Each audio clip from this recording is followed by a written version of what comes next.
savoir, quand on est jeune, qu'on accumule du savoir. Ensuite, c'est le savoir-faire, qui demande du savoir mis en application, hein, et ça crée l'expérience. Et la troisième étape, c'est le faire savoir. Et je pense que j'en suis à la troisième étape aujourd'hui, d'avoir envie de partager et de faire savoir mon savoir-faire à d'autres.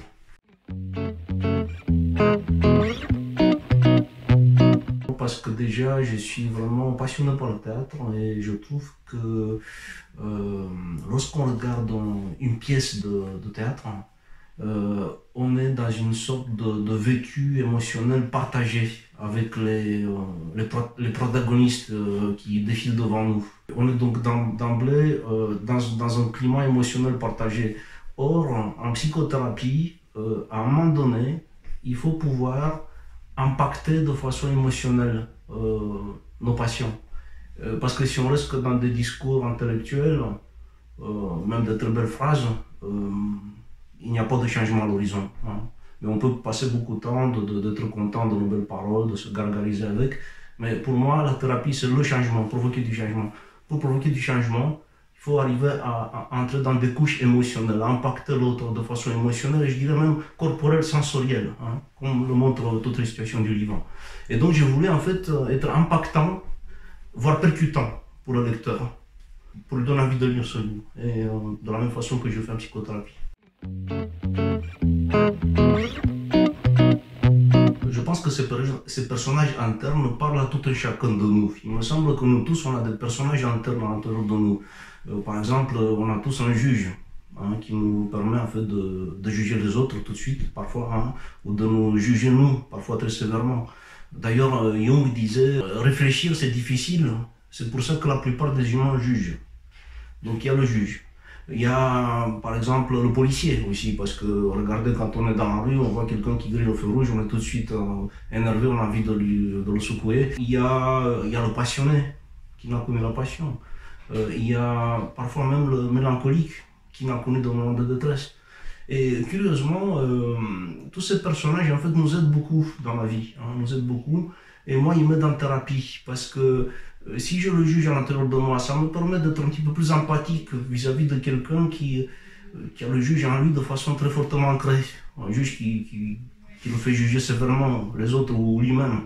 Le mélancolique en moi me permet de me connecter émotionnellement à des personnes qui sont en détresse. Et d'ailleurs, une des situations du livre montre comment mon mélancolique m'a aidé à sortir d'une sorte d'enfer, une adolescente, etc.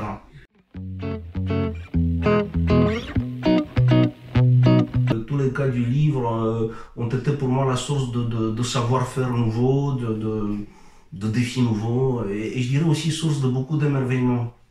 Un peu comme un compositeur, quand il réussit sa composition, ben, il éprouve un peu de l'émerveillement. Je pense à cette adolescente qui était dans un état quasi mélancolique pour avoir perdu brutalement ses deux parents et qui avait atterri dans un foyer pour enfants. Et peut-être je vous parle de ce cas parce que il y a eu un phénomène un peu qu'on appelle une résonance émotionnelle avec moi, puisque il se trouve que j'ai perdu mon père, moi aussi quand j'étais jeune, j'avais 13 ans, d'une mort subite. Mais le fait d'avoir moi réussi à faire le deuil de mon père m'a aidé à épauler cette jeune pour qu'elle-même elle fasse le deuil à son tour.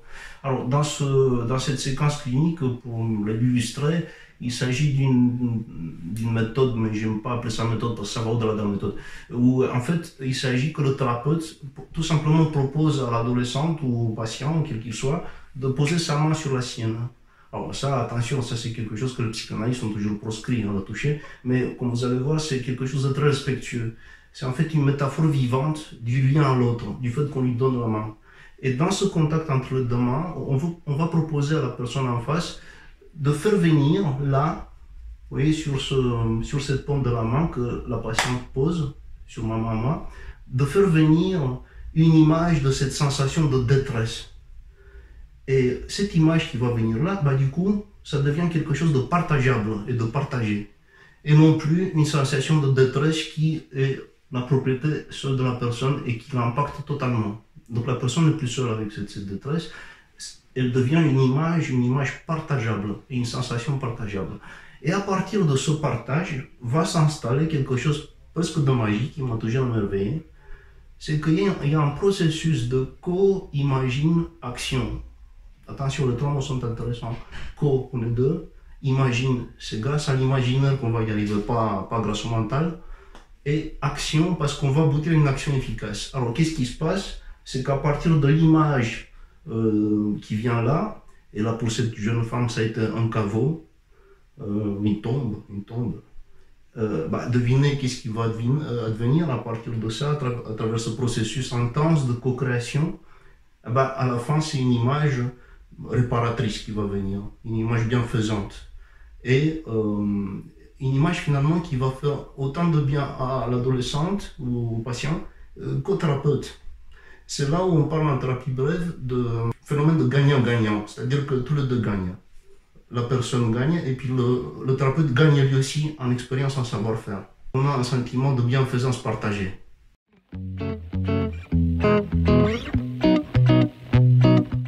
Alors ce livre en fait est destiné à tout public curieux de voir et de ressentir comment ça marche une thérapie brève.